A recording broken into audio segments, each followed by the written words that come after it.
We should not live in a country where such constant fear of political violence permeates our society every single day. We can and we should have fierce disagreement in this country. As you all know, we disagree often, myself in this role and all of you in the news media, but those disagreements must remain peaceful. Debating, peaceful protesting, and voting are how we need to settle disagreements, not bullets. Nobody in recent years has faced more bullets and more violence than President Trump. This political violence stems from a systemic demonization of him and his supporters by commentators, yes, by elected members of the Democrat Party, and even some in the media. This hateful and constant and violent rhetoric directed at President Trump day after day after day for 11 years has helped to legitimize this violence and bring us to this dark moment. Those who constantly falsely label and slander the president as a fascist, as a threat to democracy, and compare him to Hitler to score political points are fueling this kind of violence.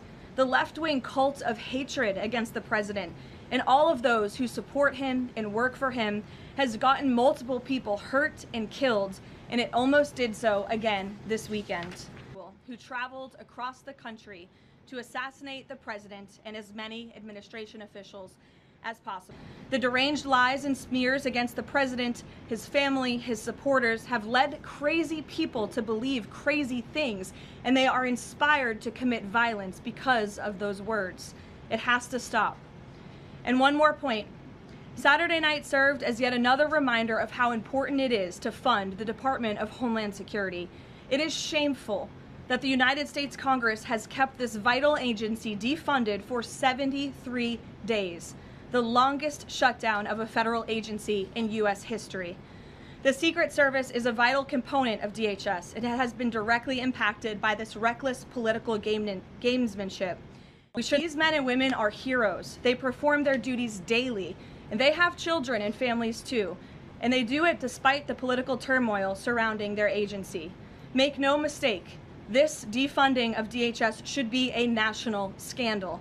If Republicans defunded DHS and we saw in another attempted assassination on a Democrat president, I would hope that the media coverage would be relentless and unforgiving, and I hope that it continues to be now.